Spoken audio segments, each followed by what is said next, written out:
The Engineer's Tale. Welcome to Lost Souls Radio. Tonight we dive into the unknown, a tale of shadows, regret, and the things that linger in the dark. Hello. This story took place roughly 1 year ago, and I'm still in disbelief about the whole thing. The events left me depressed, alone, and scarred.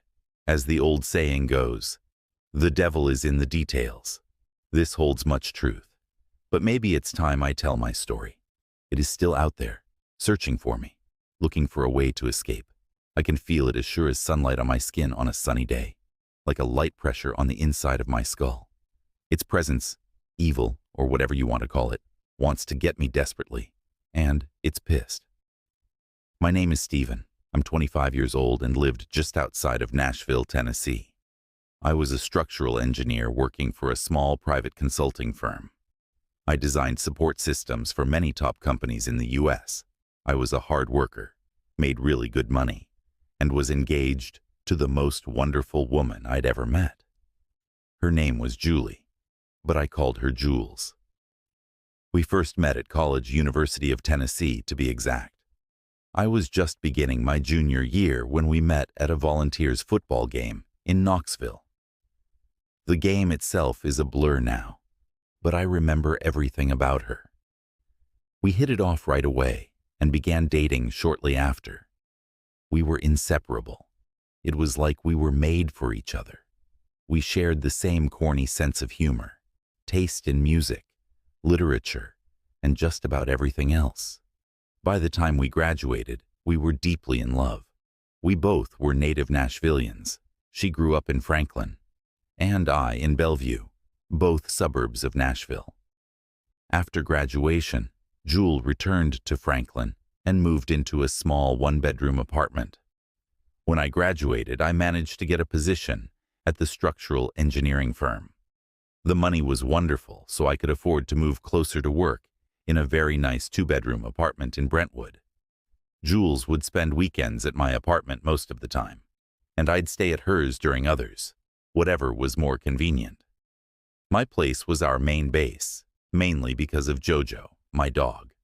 She was a 7-year-old lab husky mix and was my best friend, other than Jules, of course.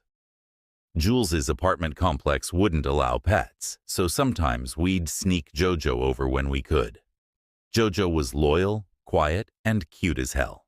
She was the best dog I'd ever had.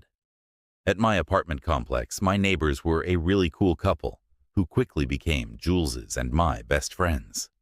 Whenever work allowed, we'd all hang out by the pool in the middle of the complex, grill out, drink beer, and generally joke around. The girls would often go shopping together while he and I would play video games, listen to music, or watch movies that the girls didn't want to watch. We were all the best of friends. This continued for a year until they dropped a bomb on Jules and me. They were moving to Texas. He had gotten an incredible job offer. It was his dream job, so I couldn't really blame them for leaving. We were just heartbroken. The move date was only a few days away, so we had very little time to make the most of it. Jules and I helped them pack their belongings and load everything into the U-Haul truck.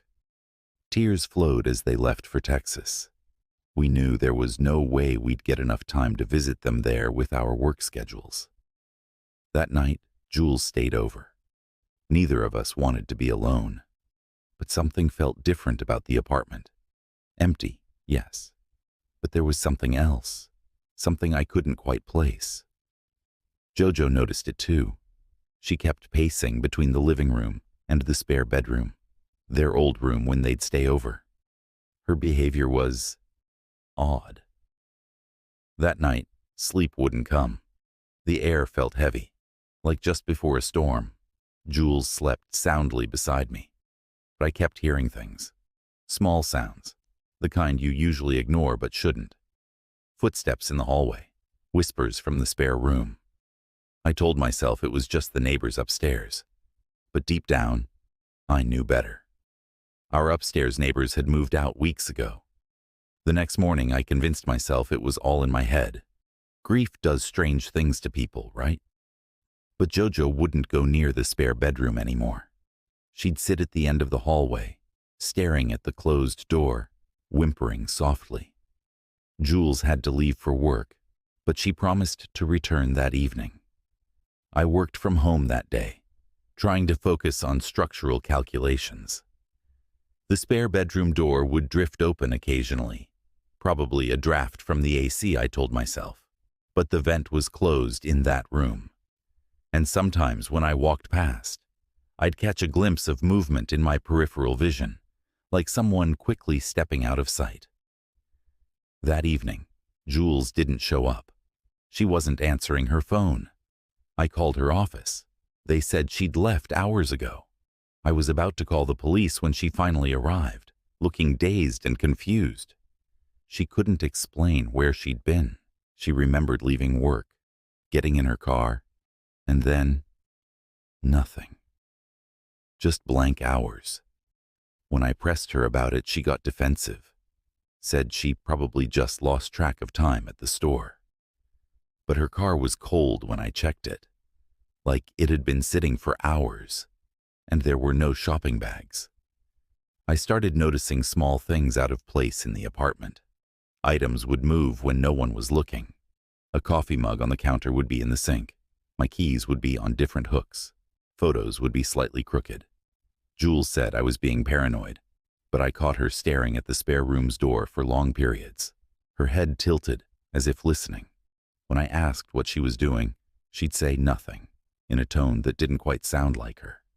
The spare room developed a peculiar quality that I couldn't quite explain to others.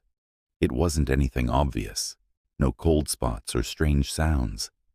It was more like the geometry felt wrong. The corners didn't quite match up when you looked at them directly. The shadows fell at odd angles that didn't align with the light sources. I'm a structural engineer. I understand space and angles. These things shouldn't be possible. But when I tried to measure the room one day, the dimensions kept changing slightly. Not enough to be certain, just enough to make me question my own sanity. Jules began spending more time in the spare room. She said she was organizing it for potential new roommates, but I never saw her move anything. She'd just sit there, staring at the walls. Sometimes I'd hear her talking, but when I'd check, she'd be alone, silent. Her behavior became erratic. She'd forget entire conversations we'd had. She stopped wearing the perfume she'd loved for years, saying it suddenly made her nauseous. She developed an intense aversion to mirrors, covering the one in our bathroom with a towel. It was a Tuesday night. I remember because I had a big presentation the next morning. The power went out in the entire building. When I went to check the breaker, I heard Jules talking in the spare room. But her voice was wrong. It had a quality I can't describe, like multiple voices slightly out of sync. I found her sitting cross-legged in the center of the room, facing the corner. The emergency lights from the parking lot outside cast strange shadows through the window. For a moment, I could have sworn her shadow didn't match her position. When she turned around, something was different about her face. Nothing I could point to specifically. It was Jules's face, but somehow not. Like someone wearing a mask of her features. She smiled and asked, "Do you understand now?" I blinked, and in that fraction of a second, she was gone. The room was empty. The window was still locked from the inside. The door hadn't moved. She had simply ceased to be there. The police investigation was thorough but futile. They found her car in the parking lot of a shopping center 5 miles away, keys in the ignition. Her phone was on the passenger seat, showing dozens of missed calls from me. Her credit cards haven't been used. Her passport was still in our drawer. They suspected me, of course, but there was no evidence of foul play, no signs of struggle, no blood, no body. Just an empty room and a man with an increasingly impossible story. I tried to move on, to forget, but I kept finding her things in places they shouldn't be. Her favorite coffee mug would appear on my desk at work. Her hairpin would be on my pillow when I came home. Once, I found her engagement ring in the spare room, the same ring I watched her wearing the night she vanished. They never found Jules. The police investigation went nowhere. They suspected me, of course. How could they not? The evidence didn't make sense. No forced entry, no signs of struggle, just emptiness. Jojo was the only witness to what really happened that night, and she was never the same after. I moved away from Nashville after that, but it didn't matter. Sometimes I catch glimpses of Jules in reflections or crowds, but it's never really her. The movements are too fluid, too precise. The smile is too wide. The eyes don't quite focus on anything. If you're listening to this, if you've heard my story, then you need to know something. Check your spare bedroom. Check it now, because whatever took Jules, it doesn't need an empty room anymore. It just needs attention, and sometimes just knowing about it is attention enough. I can feel it getting closer now. Jojo won't stop pacing, and I have to go, because I just noticed something. The spare bedroom in my new apartment. Its dimensions don't quite add up anymore. This is Stephen, signing off, and I'm sorry. I'm so sorry for telling you this story, because now it knows about you too.